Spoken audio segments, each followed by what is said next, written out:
नमस्कार, मैं हूं सतीश और आप अभी कोसी टुडे देख रहे हैं। देखिए कि बिहार में लगातार जमीनी विवाद को लेकर कई घर, कई परिवार उजड़ चुके हैं और अभी भी कई ऐसे लोग हैं जो कोर्ट कचहरी का चक्कर लगा रहे हैं। इसी मैटर को लेकर के आज ये लोग हमारे बीच हैं और जानना चाहेंगे कि आखिर क्या कुछ परेशानी है और एसडीओ साहब का क्या कुछ कहना है।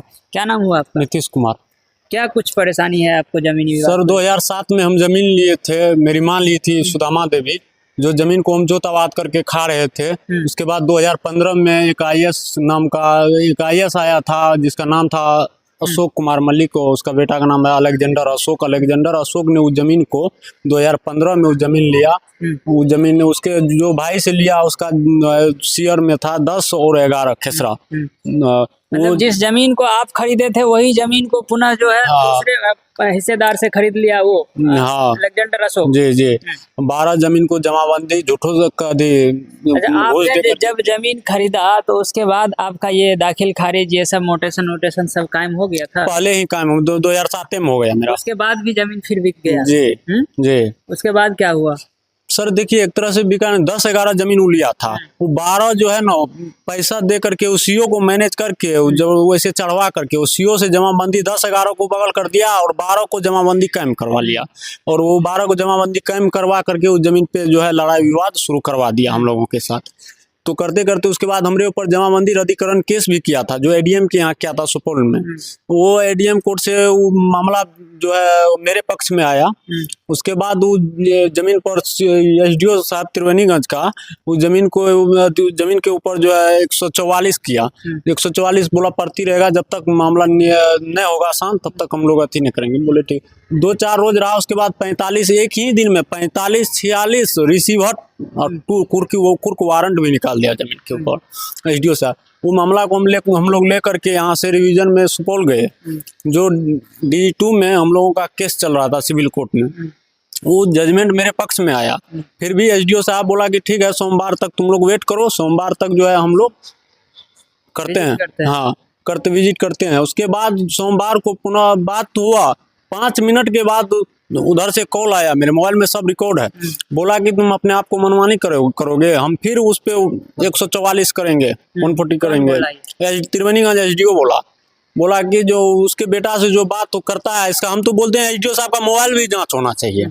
जब ये मिली भगत नहीं है तो इतना कुछ किए हुए पर सिविल कोर्ट का न्याय को नहीं मानता है तो इसका मोबाइल जांच होना चाहिए कि क्या इसके ऊपर क्या है, मलिक जी से क्या क्या बात होता है, इसका कॉल रिकॉर्ड भी जांच होना चाहिए, हर चीज जांच होना चाहिए त्रिवेणीगंज एसडीओ का। मतलब जमीन आपका हो चुका था, अभी को जमीन पे कब्जा किसका है? मेरा कब्जा है सर। अभी भी आप खा रहे हैं? जी नहीं, अभी जो 144 जो 45-46 कुर्क वारंट था तो जमीन पड़ती था जी। हम लोग कोर्ट का उल्लंघन नहीं करते हैं, लेकिन हम लोगों के पास जजमेंट भी आ गया फिर भी एसडीओ हम लोगों के पीछे पड़े हुए हैं। मतलब एसडीओ ही इस मामला को और उलझा? हाँ, यही बोल रहा है कि पार्टी मतलब मलिक जी जो है वो यहाँ से चला गया, पटना में बैठा हुआ है, वहाँ से लोग को पैसा देता है और ये पार्टी बन करके एसडीओ साहब हमसे लगे हुए हैं। अच्छा, मतलब जमीन का पार्टी एसडीओ साहब बने? खुद पार्टी बना हुआ है एसडीओ साहब जमीन का।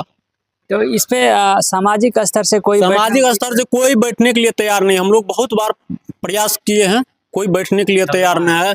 बोला कि हम बैठेंगे का, हम लोग तो विवादित जमीन लेंगे, ऐसे जब बैठते रहेंगे तो फट जाएगा। हम लोगों को तो विवादित ही जमीन चाहिए। कोर्ट कचहरी तो मेरे जेब में है। आज हम 2 साल से यही चीज देख रहे हैं कि उसका कहना और ये बात सच्चाई हो गया है कि कोर्ट कचहरी से हकीकत में उसके जेब में है।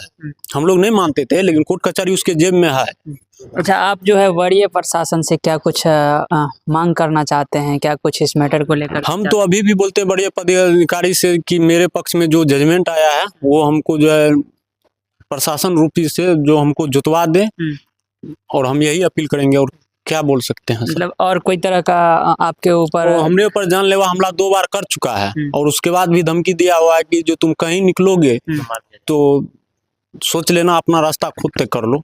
उसके बाद हम लोगों के ऊपर बहुत बार हुआ। उसके बाद जो है क्या बोले। आप कौन हुए? मेरा चचेरा भाई है, मेरे छोटे पापा का। बोल रहा है इसमें कितना सत्यता है, क्या कुछ? पूरा सत्य ही है, सब सही बोला है। उसके मतलब हम भी इसके चक्कर में 2 महीना सजा काट कर आए हैं जेल से। हम पर भी केस कर दिया था। बोला कि ये दोनों बहुत ज्यादा उड़ रहा है, इसको जो है खत्म कर दो, रास्ते से ही खत्म कर दो, कोई समस्या नहीं आएगा, सब समस्या एक ही बार हल जाएगा। जो कोर्ट को नहीं मान रहा है, जो मतलब डिग्री को नहीं मान रहा है, कागज पर मान रहा है। हमारे पास कागज है, उसका नहीं मान रहा है। एसडीओ साहब बोल रहा है कि कागज आया हुआ है, कागज दिखाया एसडीओ साहब को और बोले कि मतलब अच्छा, जमीन कितना था?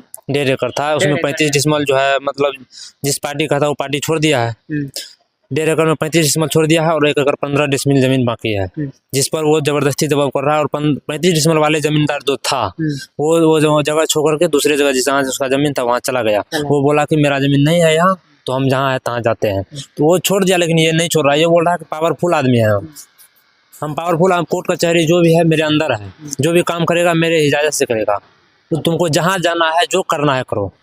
इस तरह की मामला बिहार में बहुत ज़्यादा अक्सर बढ़ गई है, और ख़ास करके ऐसे लोग जिनके पास बल हो, जिनके पास पैसे हो, वो लोग अपना पैसा और बल का उपयोग कर करके गरीब आदमी को सताने का हमेशा प्रयास करते हैं। एक बार फोन करता है एसडीओ साहब, उसके दरवाजे पे पहुंच जाता है। अब बताइए जरा कि एसडीओ साहब खुद बोलते हैं इनको, जैसा कि बता रहे हैं कि कॉल रिकॉर्ड है कि तुम ज़्यादा मत उड़ो, उस पर फिर से हम 44 करेंगे। तो ये सबसे क्या लग रहा है कि बिहार की प्रशासन अब क्या कर रही है? बिहार की प्रशासन खुद पार्टी बन जा रही है। अब इस मामला को लेकर के हम सुपौल के वरीय पदाधिकारी से चाहेंगे कि आप इसको संज्ञान में लेकर के इसमें जो भी दोषी पाया जाता है उस पर कड़ी कार्रवाई की जाए, और ख़ास करके जो पूरी खबर को लेकर के आप लोगों की क्या कुछ राय है ज़रूर बताइएगा हमें। लेकिन पूरी उम्मीद है कि सुपौल प्रशासन जो है इस मामला को देखेंगे और जो निष्पक्ष कार्रवाई है वो करेंगे। धन्यवाद।